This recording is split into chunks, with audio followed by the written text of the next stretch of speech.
그래서 20절 말씀을 통해서 날 부르신 계획이라는 제목으로 함께 말씀을 나누고자 합니다.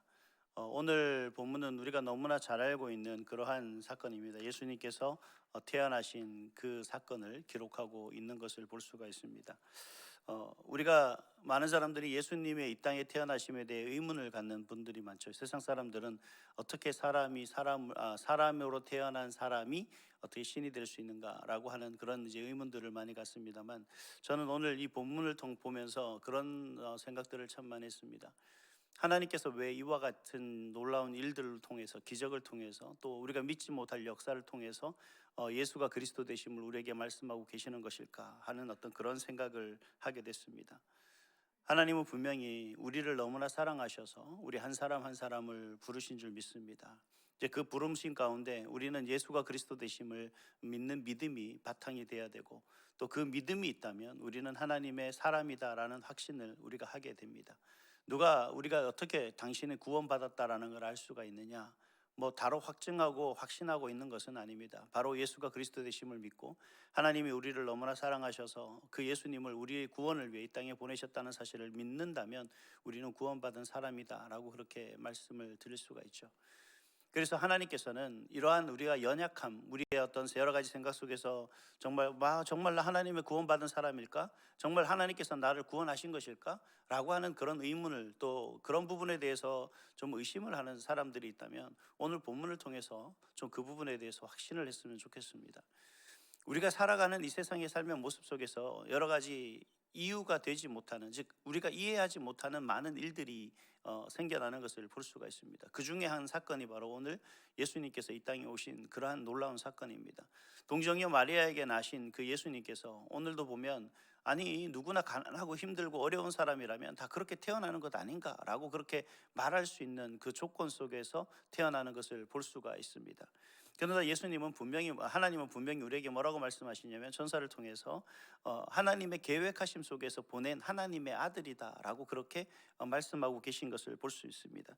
특별히 11절에 보니까 오늘 다윗의 동네에 누구를 위하여 구주가 보냈다라고 그렇게 말하냐면 너희를 위하여 보냈다라고 그렇게 말하고 계신 것을 볼 수가 있습니다. 즉 하나님께서는 하나님의 계획 가운데, 즉 하나님의 구원 계획 가운데 바로 그 구원 계획을 이루시고자 예수님을 이 땅에 보내셨다라는 사실입니다. 근데 어떻게 보내셨냐면 우리가 이해할 수 있을 범위에서, 즉 우리가 하나님께서 우리를 구원하시기 위해서 예수님을 이 땅에 보내셨다라는 사실을 믿을 수 있게 하기 위한 조건 속에 예수님을 보냈다라는 거죠. 그 예수님이 이 땅에 오신 그 모습들을 통해서 바로 천사를 통해 증거하는 그 예수를 봄으로 말미암아 우리는 믿을 수 있는 것이고, 바로 그 믿음으로 인하여서 우리는 하나님의 자녀되는 권세를 받아 누리게 되었다라는 사실입니다. 그렇다면 여기서 한 가지 우리가 좀 여쭤보고 싶은 건 그거예요. 여러분, 정말 예수님께서는 하나님의 독생자이심을 믿습니까? 그리고 그분이 정말 나를 구원하시기 위해서 이 땅에 그렇게 가장 낮은 자의 모습으로 오신 줄 믿습니까? 그리고 그 예수님을 통하여서 나는 하나님의 백성됨을 믿습니까? 자, 저와 여러분은 다 믿는다라고 이렇게 아멘이라고 고백을 했습니다. 이제 중요한 건 과연 우리가 이 예수님을, 즉 하나님께서 우리의 구원을 위해 보내신 이 예수를 믿는 나는 과연 어떤 삶을 살아가기를 하나님께서는 원하시는 것일까? 과연 예수님을 통해서 하나님은 나를 부르신 나를 통해서 하나님께서 이루시고자 하신 계획은 뭘까? 라고 하는 부분에 대해서 우리가 좀 생각을 해봐야 될 것 같습니다. 하나님의 구원, 하나님의 놀라운 그 계획, 하나님의 은혜, 은총 가운데 우리는 하나님의 자녀됨을 누리고 있는 것은 사실입니다. 이제 그것을 믿는 것은 이전 1차적인 부분이죠. 근데 우리 삶에서 그러한 믿음이 어떻게 녹아내려져 가고 있는가? 우리 삶에서 정말 하나님의 자녀라는 그 삶의 모습이 우리가 어떻게 나타나고 있는가가 사실은 오늘 본문을 통해서 우리에게 말씀해 주고 계시다는 거죠.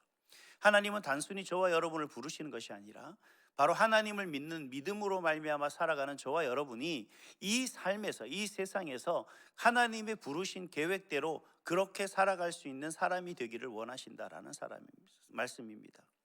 그렇다면 하나님께서 그렇게 바라고 원하는 사람의 모습은 어떤 모습인가? 간략하게 두 가지로 살펴보기를 원합니다. 첫 번째는 뭐냐면 예수가 그리스도이심을 전하는 사람입니다.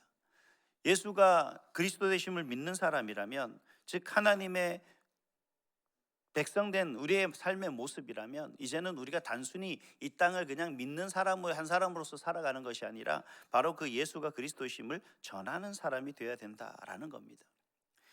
그 모습을 누구들 통해서 보여주냐면 목자들을 통해서 보여주시는 것을 우리가 볼 수가 있습니다. 우리 본문 16절과 17절 두 절 말씀을 다시 한번 읽겠습니다. 16절 17절입니다. 시작.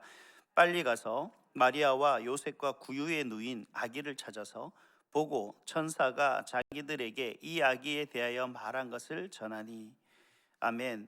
여기서 보면 이 목자들에게 나타나는 그 모습이 세 가지로 이야기하고 있는데, 빨리 가서 찾아서 보고 전하였다라고 이렇게 말하는 것을 볼 수가 있습니다. 천사들이 목자들에게 이야기하고 있는, 즉 전한 그 사실, 즉 베들레헴 그 말구유에 누인 아기가 다름 아니라 하나님께서 하나님의 구원 계획 속에 우리를 위해 이 땅에 오신 그리스도시다, 메시아이시다라는 사실을 그들에게 전하자, 이 목자들은 그 말을 듣자마자 곧장 가서 그 말씀이 진실인지 아닌지를 확인하고 또 그 천사들의 말을 또 다른 많은 사람들에게 전하였다라고 하는 것이 본문 16절과 17절 말씀의 요지입니다. 우리의 삶의 모습은 이 모습을 통해서 살펴봤을 때 우리가 어떻게 우리의 삶이 나타나야 되느냐, 다름 아니라 우리가 알고 아는 것, 우리가 배운 것을 통해서 단순히 아는 지식으로, 내가 가지고 있는 지식으로서가 우리의 삶이 나타나야 되는 것이 아니라, 우리가 복음이라는 것을 전하고 듣고 하면 지식적으로 복음이란 무엇입니까? 라고 정의하고 그것을 글로 쓸 수 있는 어떤 수준을 이야기하는 것이 아니라 그 하나님의 말씀에 우리 가운데 온전히 경험되어지는 것을 이야기하고 있는 겁니다. 그래서 우리 기독교는 여러 가지 말이 있지만 그 중에 하나가 뭐냐면 경험적 신앙을 가진 종교입니다. 즉 내가 하나님을 만나고 예수가 그리스도이심을 경험할 수 있는 그 삶의 모습이 되어야 된다는 거죠. 이것을 경험해야만 내가 온전한 올바른 신앙생활을 할 수 있는 것이고, 이것을 내가 경험했을 때 이 세상 삶에서 그 모든 경험들이 드러날 수밖에 없게 되는 거죠. 여러분과 여러분 주변 사람들과 이야기하고 대화를 할 때 여러분이 경험하지 못한 것, 듣지 못한 것, 배우지 못한 그런 얘기, 전혀 알지 못하는 새로운 얘기를 여러분이 할 수 있습니까? 우리는 할 수 없습니다. 그 모든 것은 우리가 배우고 듣고 익혔던 것, 그래서 그 속에 경험적으로 드러났던 배웠던 것들이 바로 우리 입술을 통해서 이야기되어지고 말하게 되어진다라는 사실입니다. 지금 천사들을 통해서 들었던 그 목자들은 바로 그 천사들이 이 땅에서 어떻게 하나님의 구원 계획이 실현되고 있는가를 그들은 직접적으로 경험하고 있었습니다. 그리고 그 경험을 그대로 세상의 많은 사람들, 알지 못하는 사람들에게 전하고 있다라는 사실을 이야기하고 있는 겁니다. 여러분, 오늘부터 우리가 예수를 전하지 못하는 것, 잘 알지 못해서 전하지 못합니다 라고 얘기할 때는 여러분 이 생각을 하셔야 됩니다. 나는 그동안 10년을 믿었던, 20년을 믿었던, 50년을 믿었던, 60년을 교회를 다녔던 나는 예수를 경험한 적이 없다, 그래서 난 모른다라고 말하는 것과 동일하다는 겁니다. 여러분, 지금까지 우리가 신앙생활을 하면서 하나님을 믿고 기도하며 나갔던 모든 신앙생활 속에서 여러분이 과연 예수님을 경험한 적이 없습니까? 우리 가운데 역사하시는 하나님을 경험한 적이 없으시다면 여러분은 모른다라고 말할 수가 있죠. 여러분, 우리의 삶이 이론이 아니라 바로 이러한 체험적 신앙 속에서 비롯되어진 그 모습 속에 드러나는 삶을, 그리고 그것을 전하고 증가하는 삶이 바로 믿는 사람들이라고 하는 구별입니다. 바로 예수가 그리스도 되심을 믿는 사람들의 진정한 모습이고, 이것이 바로 하나님께서 나를 구원하신 이유가 되는 거고, 나를 통해서 그러한 하나님의 뜻을 이루어 나가는 사람이 되기를 원하셨다라는 사실입니다. 여러분, 주변에 보시면 저도 제가 신앙생활 하는데 참 많은 힘이 되고 또 때로는 저를 채찍질하고 가르치셨던, 제가 평신도 어렸을 때 청년 때 그런 분이 계십니다. 그 권사님들이신데, 죄송합니다. 제가 자란 교회는 장로님이 없어서 장로님이라고 말씀을 드릴 수가 없네요. 권사님들이 계셨는데 그 권사님들이 글을 그렇게 잘 배우셨냐? 시골에서 뭐 배우면 얼마나 배우겠습니까? 전혀 배우지 못하신 분들이거든요. 그런데 그분들이 한마디 한마디 가르치시는 것이 오히려 참 많이 우리가 배운 사람들에게 오히려 그게 더 큰 교훈이 됐습니다. 저도 가만히 들어보면 지금 참 그런 분들의 가르침이 여전히 제 마음속에 많이 남아 있는 것 같습니다. 그분들이 많이 배워서 그런가요? 전혀 그렇지 않죠. 왜 그러냐면 그분들은 많이 경험했기 때문에 그렇습니다. 예수님을 경험했고 하나님을 경험했던 그 경험들이 바로 오늘 저와 여러분에게 때로는 가르침으로, 때로는 훈계로, 때로는 격려로, 때로는 위로로 그렇게 전하고 계신다라는 사실입니다. 바라기는 바로 저와 여러분들이 이처럼 하나님의 놀라운 역사를 경험하고 예수가 그리스도의 되심을 우리가 경험한 그 경험을 통해서 우리 자녀들과 또 많은 우리 교우들에게 그와 같은 칭찬과 격려와 위로를 아끼지 않는, 또 이 세상에 나아가 믿지 않는 사람들에게 그러한 참된 하나님의 그 말씀들을 전하고 증가할 수 있는 저와 여러분 될 수 있기를 간절히 소망합니다. 두 번째는 뭐냐면 하나님께 영광과 찬송을 드리는 사람입니다. 하나님이 정말 기뻐하시는 일은 무엇일까? 하나님이 저와 여러분을 부르시고 저와 여러분을 통해서 하나님께서 바라고 원하시는 일은 무엇일까? 다름 아니라 하나님께 영광과 찬송을 드리는 그런 삶의 모습입니다. 20절 말씀을 다시 한번 읽겠습니다. 20절 같이 읽습니다. 시작. 목자들은 자기들에게 이르던 바와 같이 듣고 본 그 모든 것으로 인하여 하나님께 영광을 돌리고 찬송하며 돌아가니라. 아멘. 예수님의 탄생을 직접 목격한 목자들이 보인 또 다른 반응이죠. 또 다른 모습입니다. 그 모습은 다름 아니라 바로 하나님께 찬양과 영광을 돌리는 모습입니다. 보면 그런 모습을 가지고 있어요. 듣고 본 그대로라고 이야기하는 것이 전제되어 있습니다. 듣고 본 그대로, 즉 내가 하나님 안에서 하나님의 말씀을 그리고 하나님이 주시는 놀라운 은혜를 경험했던 그 경험 그대로를 가지고 어떻게 살아가느냐? 하나님께 영광을 돌리며 찬송하는 삶으로 나아가고 있다라는 것을 보여주고 있다는 겁니다. 하나님께 감사와 찬양이 넘치는 그 모습으로 살아가고 있다라는 거죠. 여러분, 우리가 하나님 앞에 하나님께 영광 돌리고 하나님을 찬양하는 삶의 모습이 얼마나 중요한지를 보여주고 있는 그러한 대목입니다. 제가 어제 모처럼 제가 저녁에 반찬을 하나 만들었습니다. 뭐 맛있는지 없는지는 보장을 못합니다. 저는 별로 좋아하지 않은 거지만 일단은 뭐 다들 바쁘더라고요. 그래서 어제 쉬는 제가 잠깐 했었는데 뭐 열심히 했어요. 하고 나서 이제 했는데 그것 큰애가 제가 하는 걸 봤어요. 퇴근하고 와서 이제 제가 하는 걸 보고 나서 이제 뭐 맛있게든 어쨌든 먹었습니다. 그래서 아내가 나중에 먹는데 누가 했냐, 이거 되게 맛있다 뭐 이렇게 얘기했더니 큰애가 갑자기 하는 거예요. 제가 했어요.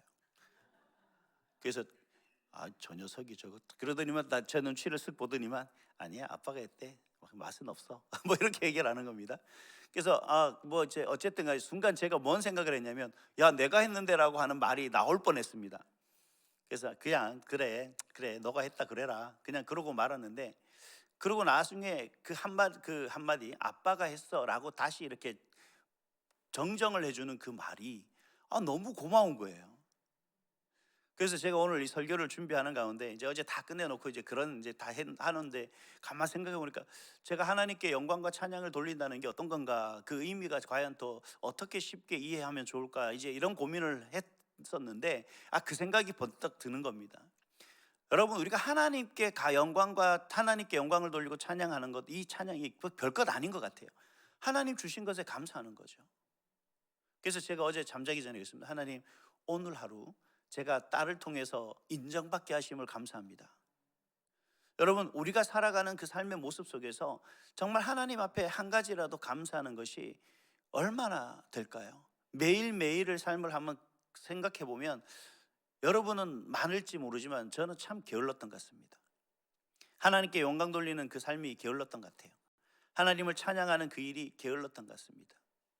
그리고 더 나아가서 오늘 목자들에게 보여주는 그 모습 중에 한 가지가 뭐냐면 돌아갔다라고 하는 겁니다. 즉 삶의 자리로 돌아간 그 모습을 볼 수가 있습니다. 어떤 삶의 자리로 돌아갔냐? 그냥 돌아간 것이 아니라 하나님께 영광과 찬양을 돌리는 그 삶의 모습에서 그들은 세상에 돌아갔다. 자기 삶의 자리로 돌아갔다는 거죠. 다시 말하면 곧 그들의 삶 역시 하나님께 영광과 찬양을 돌리고 있는 그 삶의 모습을 우리에게 이야기하고 있는 것은 아닐까. 하나님께서 바라고 원하시는 것은 단순히 교회에 나와서 예배 시간에만 하나님 앞에 영광과 찬송을 돌리는 삶이 아니라 우리의 일상의 모습 속에서 하나님께 영광과 찬송을 돌리는 삶을 하나님께서는 바라고 원하시는 것은 아닐까. 저는 그렇게 믿습니다. 바라기는 우리 삶의 작은 것도 하나님 앞에 감사의 영광을 올려드릴 수 있는 그 삶이라면 이 세상에서 하나님을 가장 기쁘게 하는 삶이 아닐까 하는 생각을 합니다. 제가 잠시 그런 고민을 했습니다. 좀 돈이 있었으면 행복했겠지. 좀 더 좋은 집이 있었으면 행복했겠지. 좀 더 좋은 차가 있었으면 행복했겠지. 좀 뭔가 우리에게 만족할 만한 것이 있으면 더 행복했겠지. 이 모든 행복의 초점은 누구에게 맞춰져 있냐면 우리에게, 내 자신에게 맞춰져 있는 것 같아요. 정말 우리가 하나님을 기쁘게 하는 사람이라고, 하나님을 믿는 사람이라고 이야기를 하면서 내가 하나님 앞에 영광 돌리고 하나님이 기뻐하는 삶의 모습으로 살아가겠노라고 고백을 하면서 정작 우리는 내 행복만을 위해서 살아가고 있다는 거죠. 그래서 오늘 본문의 말씀을 가만히 보니까 하나님이 나를 부르신 것은 내 기쁨, 내 행복, 나의 영광이 아니라 정말 하나님은 작은 것이지만 부족한 우리를 통해서, 부족한 나를 통해서 하나님께 영광 돌리는 그 모습을 기다리고 계신다라는 사실입니다. 바로 저와 여러분들이 그러한 모습으로 하나님 앞에 영광 돌리는, 아주 작은 것이지만 하나님 앞에 감사로 영광 돌리고 감사의 찬양을 올려드릴 수 있는 그런 우리 온사랑교회 모든 성도 될 수 있기를 간절히 소망합니다. 그런 사람들에게 하나님께서 정말 못 주실 것이 무엇이 있겠냐라는 겁니다. 그런 삶을 통해서 하나님의 한량없는 복을 받아 누리는 그런 저와 여러분이 될 수 있기를 주님의 이름으로 축복합니다. 기도하겠습니다. 존귀하신 아버지 하나님, 크신 은혜와